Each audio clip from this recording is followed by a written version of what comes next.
what I need. Just give me a friend.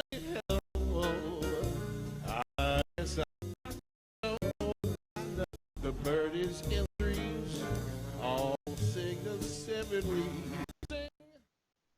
All right, you heard a little bit. We did a little intro here. We've had some incredible back and forth technical situations, but that's a beauty of a live show. Welcome to Chicago Music Revealed. I'm Mike Jeffers, Chicago Jazz Magazine, ChicagoJazz.com founder, and also the Director of Programming and Entertainment at the Epiphany Center for the Arts. We're trying to get two people here on Skype today for the show. Wayne Powers being one of them, who you just heard singing, performing, and then also Brett Dean, who is leading the band, and he is the founder of the Shout Section Big Band. But we couldn't connect the Skype, so we're trying something brand new here on the show today, which I think is going to work. I'm going to direct a little traffic, but what you just heard was a little snippet, a little taste of what you're going to hear, because tomorrow night at 8 p.m., they're going to be dropping a tune on their YouTube channel, on their Facebook, and everywhere else. And we're going to talk to them both in a second. I've got Wayne Powers on the phone. Wayne, how are you? I am well. And you know what? It works out great because I look a lot better this way. And now I'm bringing Brett Dean, founder. And there's Brett. How are you, Brett? Hey, Mike. Thanks for having me. Definitely. All right. So I'm going to direct traffic a little bit. Now, Brett, why don't you take the reins on this one? Talk a little bit about the video that you're going to drop, when it's going to drop, where it's going to drop, and what the premise is. And then I'll ask Wayne, since he's performing on it and singing, we'll talk a little bit about the tune with Wayne. So why are you putting the video out at 8 o'clock tomorrow night? You know, that's a question. You know, things are starting to open up a little bit across the country, and we thought, you know, now is a this out going into Memorial Day weekend, and people will be kind of busy, but we want to have something, you know, really nice for them on a Friday evening after a long work week, maybe kind of kick back and get in the mood for a saloon song. And there's no better saloon singer, I think, than Mr. Wayne Powers there. And yeah, I mean, we with the Shout Section band, we had been doing some of the stay-at-home virtual ensemble, and we had done some videos, and I reached out to him and thought, you know, I'd love to have you do one of these with the band. And he said, that sounds great, but let's start with the beautiful song that I've been dying to do. And so we started the process with this tune. We're going to drop it tomorrow night on Facebook, and YouTube at 8 p.m. Again, it's just, you know, I think we were thinking about picking the right time of night to listen to a saloon song. And 8 o'clock on a Friday seems to be the right spot. Now, Wayne, you know, the tune that you picked, talk a little bit about the tune. And I know you've performed with the band numerous times, not only live, but we just played a little clip of you being on WGN when you guys did a couple of different hits on WGN. So you've been performing with the Shout Section Big Band on and off here for, what, a couple of years now? Well, no, just I've been a little over maybe about a year. Okay. And coming in and guesting with them. They're a fabulous band. They're just a great band. And I love, you know, for a vocalist, you know, Mike, you have to know, for a vocalist to be able to have a big band behind you, really swinging or really filling in I mean, it's like, you know, the wind beneath my wings. You know, it's a wonderful, wonderful feeling. And as a vocalist, I can do a whole different thing than I would do if I were just performing with a trio or just a piano. So it's a different experience because of all that power underneath you. You can sort of glide on top of it. And, you know, it's like the band is digging all the ditches and I'm having all the fun, you know, going for a ride. You know, it's a great feeling for a vocalist. I just love it. And my experiences with the Shout Section, Brett's a wonderful director and the musicians are terrific, all really great folks. And we played in a variety of places, Gerald's and all over Fitzgerald's. And in fact, we had scheduled the first time I was actually going to do a full evening concert. And it was really my stuff, a full evening concert of my stuff with the big band. And it was the week everything got canceled because of the coronavirus. So that was very frustrating. Of course. It was very frustrating because we had rehearsed and we really were very excited about the concert. So, you know, we're sitting here in Sequesteredville I'm an old singer. I was be in saloons. I was in there anyway, singing the word out. And so that's my background, in music. That's where I come from. And but all the different styles of music and jazz that I have performed over the years have all been related in one to a saloon, a bar, whether it's the traditional Tweez jazz to perform in St. Louis. That Mm-hmm. was all easy, Sure. and the later stuff, it's I hate to say it's like Rat Pack stuff, but it's stuff that comes out of Vegas lounges and saloons and people who really wanted to perform the poetry of some of the great American songbook because melodically and lyrically it truly is great poetry. Mm-hmm.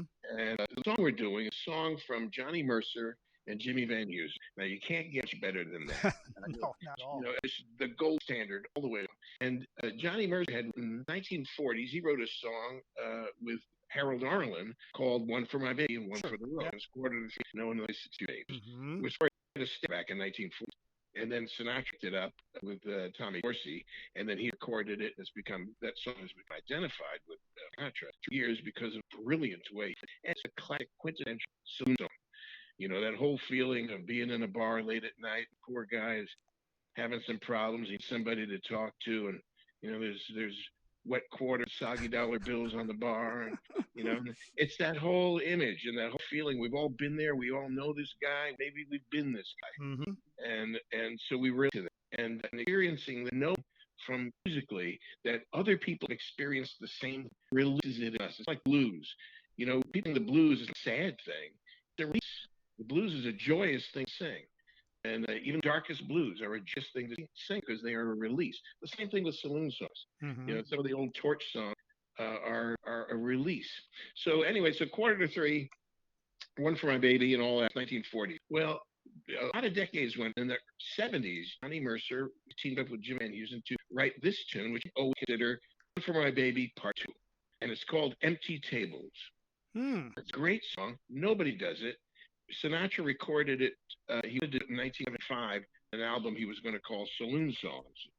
But the album concept fell apart. It never got done, and so he wound up recording it two or three times, all every time as a B side of a single. And so it never got any traction. And he actually in concert one time, remember, he was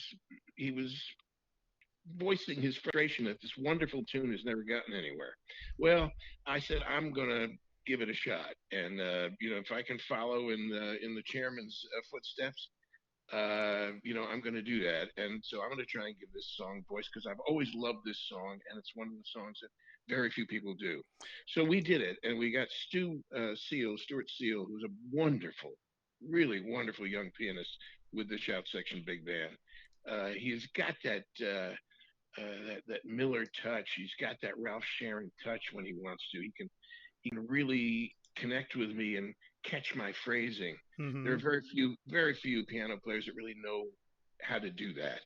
Sinatra told my friend Joe Parnello, who played piano for him for a while. Uh, Joe told me that Sinatra told him one time, "That's really great. I love the way you're playing that, but don't play so many notes." So it's when you're in a tender song, a poignant tune like that, it's what you play as well as what you don't play. Right. And Yep. so there's that wonderful that marriage between the piano and the human voice that is when it works, it's magical. Well, Stewart can do that, and I love performing with him and singing with him for that reason. There are other piano players in this town who also can do that, but not everybody. Not everybody can do that. Well, it's an art playing with a vocalist, and Sure. especially an art playing with a vocalist playing a saloon song style tune because it's Yep. a whole different ballgame. So you set it up perfectly because I mean that's the trick of the whole thing. You cannot overplay on that because you need to give the vocalist time to tell the story and truly And it tell is the a story. story. Yep. It is a story. And so when we did this, a song I've been aching to do, and here I am in Sequesteredville, just lockdown village over here, and I'm sitting in my bar in my home, and I'm saying, this is a song I want to record right here at my bar. My bar is still open. for me. So I sat at my bar. We hooked up the camera, and Stu did the piano, and I did the vocal, and I think we created a little bit of magic. Mm-hmm. With all humility, it's a there was a lot of talent coming from a lot of people. Brett helped set it all up technologically, and we just created something, and we didn't do it like, hey, here I am at my computer singing for you. It's like, okay, it's like, we want something maybe a little bit more than that. We made like a little music video. Yeah. It's beyond just, hey, here I am in my pajamas singing for you. Are you in your pajamas in the video? No, That might get more well, people tuning afterward in. I Wait. was afterwards, but we turned the camera off for that. Okay. I have a respect for my audience. All right, so that's going to come out tomorrow night, Friday night, It 8. sure is. I'm so excited. I really am very excited because it's the first creative project I've been able to do since this lockdown happened. Yeah, well, and And and that's been the struggle with yeah, a lot of musicians. I mean, they've been trying to find their way digitally around the internet here. So let me give all the plugs here. So it's going to be on shoutsection.com, I would imagine, on yep, waynepowers.com, and on your yep. social media platforms, both of those. Right. We'll It'll share also it be out off on of Chicago. Kabaki Records Facebook page. Will be on there as Okay. well. That's my record label. Okay, and we'll share it out off of Chicago Jazz Magazine, Appreciate it. Facebook, and we'll do all of that now. Before, because I'm directing traffic here because everybody Sure. can hear me, but Brett can't hear Wayne as well as Wayne can't hear Brett. So I'm going to direct traffic now. So I'm going to Yeah. jump back over to Brett and Yeah. ask him. Let's talk a little bit about the big band because Yeah. shoutsection.com, that's the name Mm-hmm. of the website for the Shout Section Yeah. Big Band. Um, Starting a big band is not the easiest thing to do, and then Yeah.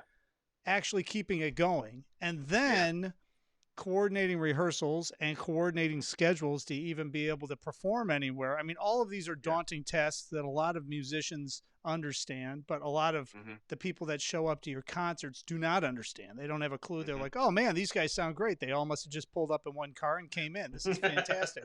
So talk a little bit about the background of the Yeah. big band. I was talking to somebody about this really recently.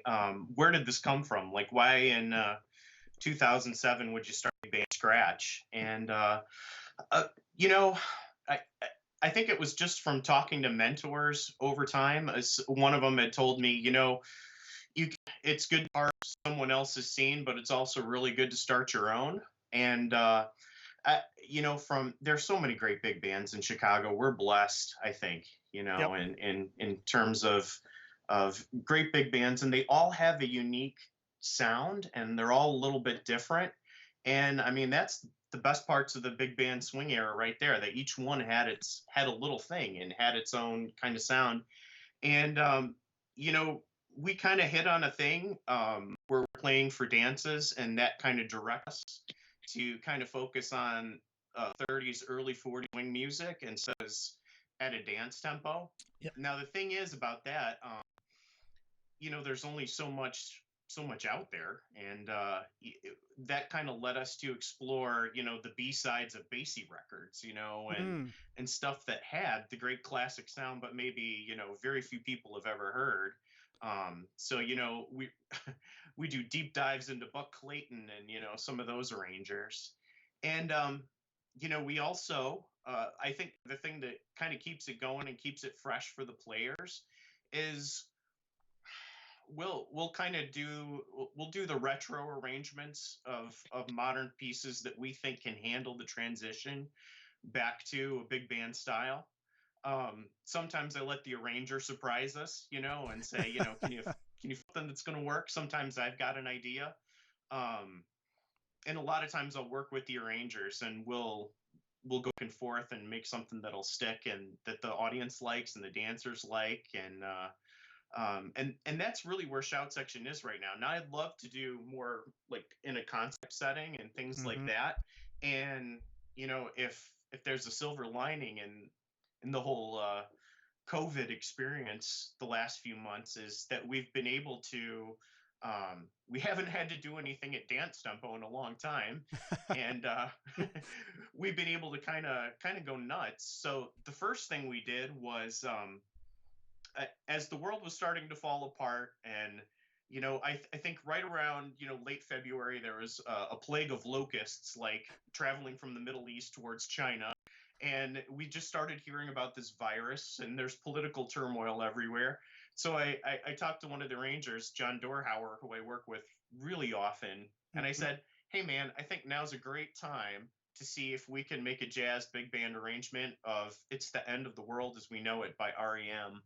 And if it doesn't work, it doesn't work, but let's see if there's something there. And so we did that one. We hit on a good arrangement. John wrote a good arrangement for the band, and that was our first kind of foray into the virtual ensemble.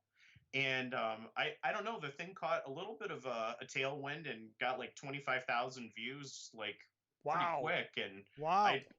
I I don't even really know how that happened, but we were happy that people were there. And then we went with our vocalist Amy Ernst, and we did this cool arrangement that he had done for Ferguson and Dyer Yep. on the Swingin' for Sh album. Um, and we brought in Amy, and we did that. And then recently we Radiohead too, and we kind of merged it with a Beatles sound and put some horns behind it, and we did. And Nick Drozdoff is kind of doing a nerd style scream solo over it. And yeah, I think it's just keeping the band together is about keeping it fresh. And, Yeah. um, I don't think there's anything wrong with playing stock charts, for these dances. There's so much great music out there. I mean, I'm sure every musician feels like that. It's like, so many great tunes, so little time kind of thing. Mm-hmm. But we also want to go in a little bit into left field and have a little bit of fun with the audience, and have somebody say, "Did you just play Queen's uh, um, oh gosh, We Are the Champions?" And yeah, and we'll do that one in a Little Darlin style.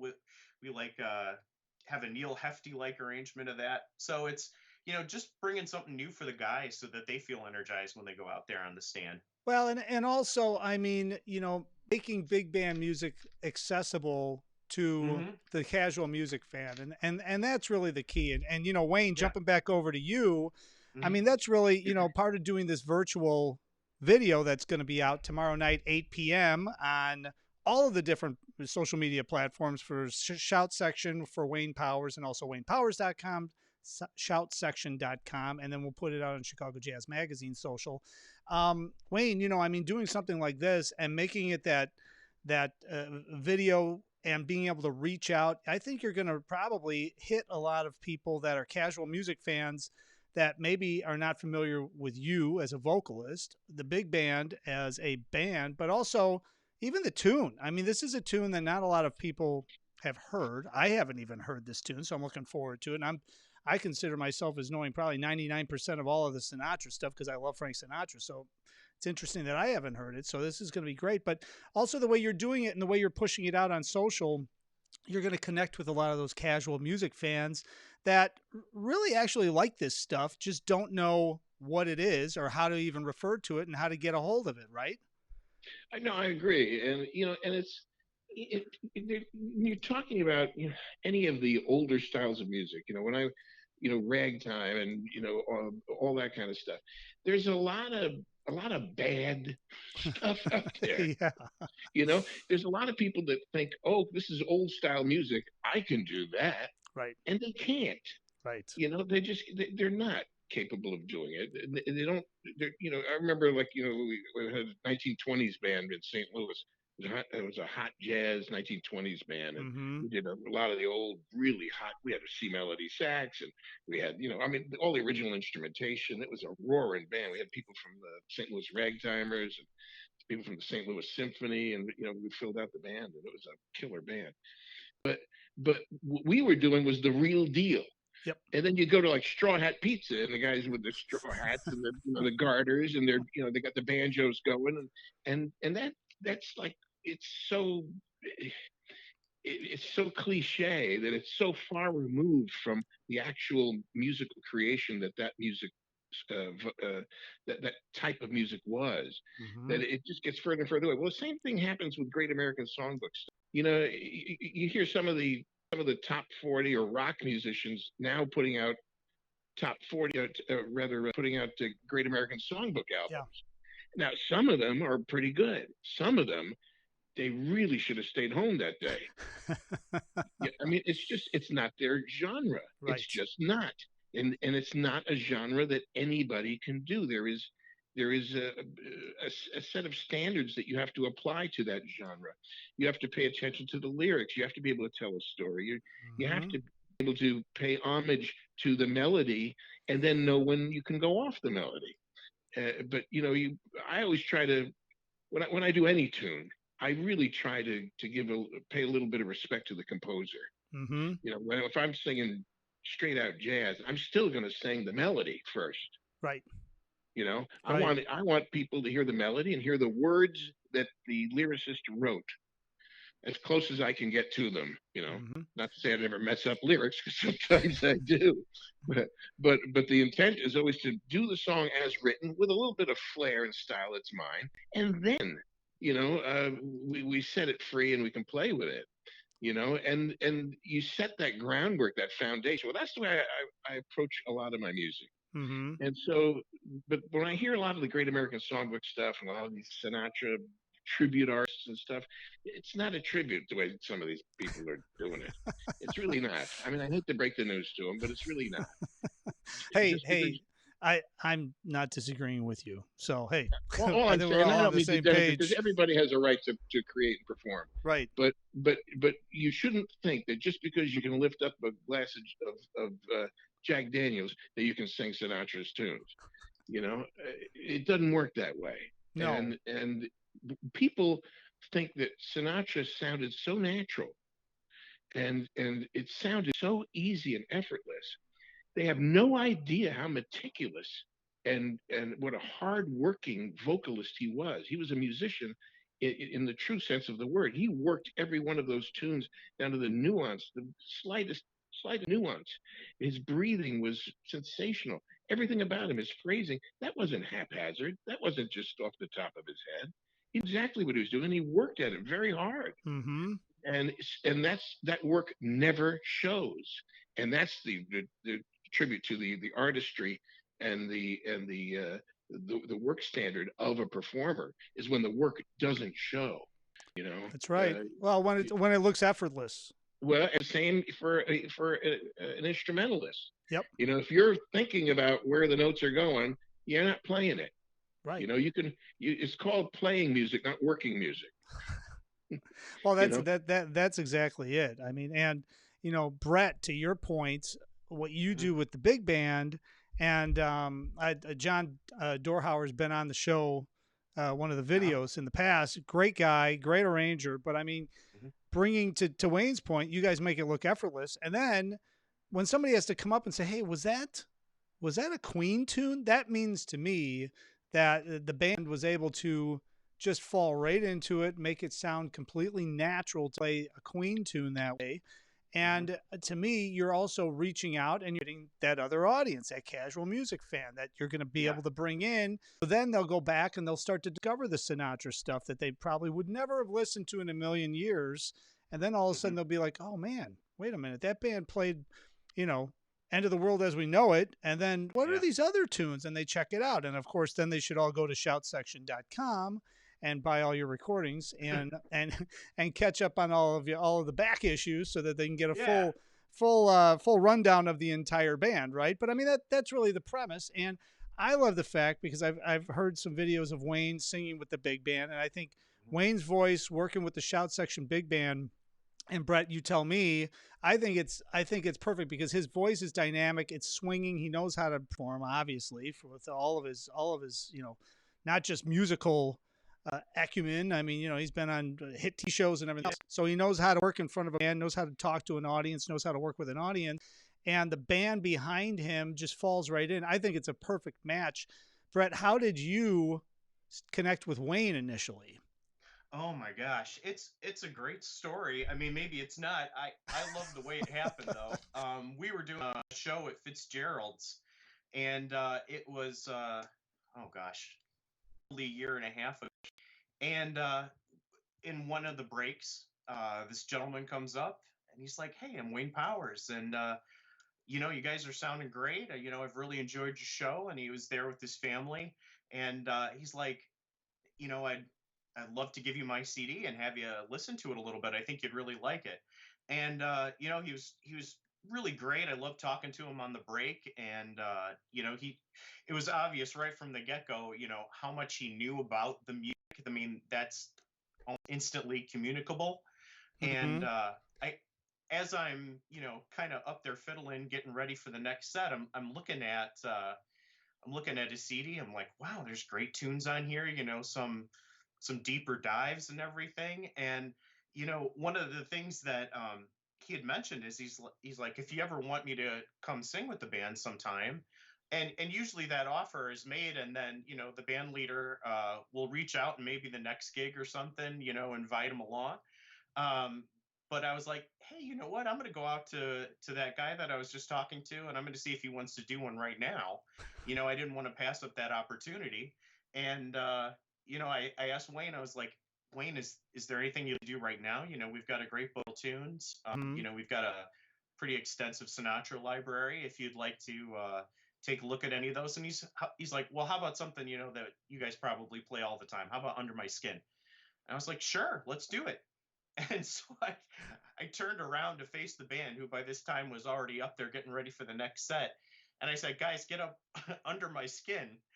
And so just kind of, just right there on the spot, just kind of brought Wayne up. And Wayne's like, oh, okay, like right now. Yeah, you want to do this now. And so we got him up there right away. And, I just after that, I knew he sounded great. And I haven't been able to hear what he's been saying, but I'm not surprised he's made you laugh so many times. But he has this way of digging into the lyric in a way that I'm used to listening to Sinatra, and communicating that lyric as a story and as a narrative. And that's one of the things that I really like about working with Wayne, is that his musicianship isn't just about the melody, or finding interesting notes, but it's also communicating the lyric. And gosh, he does a great job of it. Yeah, no, and that's really that's a lot of what we've been talking about. And just to kind of, before we close this whole thing out, of course, everything's going to come out 8 p.m. Tomorrow night, Friday nights, shoutsection.com, waynepowers.com, the new release, and all of our social media stuff. We're going to push that out as well. But Wayne, you brought up a great point. I think this leads in right from what Brett was just talking about, and I wanted to follow back up before we kind of wrap this whole thing up. But your whole past history and everything as an accomplished actor and voiceover person, and I mean, you've been on hit TV shows and everything. But leading back to what you were talking about before I asked Brett the question was, you make it look natural regardless of if you're singing or if you're performing, if you're doing a acting gig or something like that. It's all natural, right? And that's the key to the whole thing, is making it seem natural. So all of that build up, all of that work that you've put in the background comes out, and it makes it seem like anybody could do this because it's so natural. But really, nobody can do it, because you have all of this stuff that you have to do leading up to it to get yourself to the point where you're able to do it in such a professional manner that it looks completely natural. That's what the Shout Section Big Band does when they perform. And when you perform with them, that whole thing comes out as well. So, but leading back into some of your other stuff too. I mean, with acting, right? Doesn't that all just kind of all flow together? You make it everything look natural, no matter what you're doing. That's the key. Well, yeah, and the only way to make it look natural is to do your homework. Right. It's I just did this last year. I did Sunshine Boys. I played the Walter Matthau part in Sunshine Boys. A huge role. I mean, you're not off the stage for more than a couple of minutes, and you're the engine behind every scene, and it's a really challenging role. And But when you do it, people said, "My God, it didn't even look like acting." Well, no, I'm not. If you do the homework, whether you're performing as an actor, whether you're performing as a vocalist, whether you're performing as an instrumentalist, if you've done the homework, if you've rehearsed and worked and given a lot of thought to the tune, to the script, to whatever you're working on, and you've really worked it and used your your experience to guide you and allow your, then it frees up your creative process, Mm-hmm. because now the work part is done and the creative process kicks in. And that's stuff that, that's how you do improv. I was doing improv comedy back in the 1970s with Robin Williams, and with John Ritter and all these people. We Yeah. all did improv comedy. But if you were thinking of what you're going to say next, you were dead. You had to just know that you've done the work, you're listening, you're in the moment, and you're going to allow what happens creatively, artistically, you're going to allow that to flow, and you're just going to let it go, and you're not going to overthink it because you've already done the thinking is now finished. Now comes the performing, Hmm. and that means you have to be in the time, in the place, in the space, and allowing yourself to discover as you go along. And that's the wonderful part about it. We do all that work so we can experience that moment, because as an artist, that moment is transcended. It's just a beautiful thing. As an audience, when I see someone doing that, it's thrilling, Yeah. because it's truly, that performer can touch you. They can make you cry. They can make you laugh. They can get a genuine emotion out of you, because they are truly in the moment in front of you. They're sharing something with you. And if you are open to receiving it as an audience member, you're in for a treat. You're in for a ride. And that's what I always try to do. I guess I'm more successful sometimes than other times, but that's the way I approach it, at least. Well, that's a great way of saying it too. That's a great way of saying it. And I'm trying not to go down the wormhole, because I'm going to have you back on another time, and we're going to talk about your career, because you mentioned being on stage doing improv with John Yeah, Ritter we and we could Robin we could do Williams. that So or I mean, whatever. if I start I'm going down that road, we're going to talk Yeah, for the well, next we 6 hours. yeah. But It's before I let you guys get off, Wayne, talk a little bit. Name of the tune again. 8 p.m. the name tomorrow the night. name of yeah. The name of the tune is Empty Tables.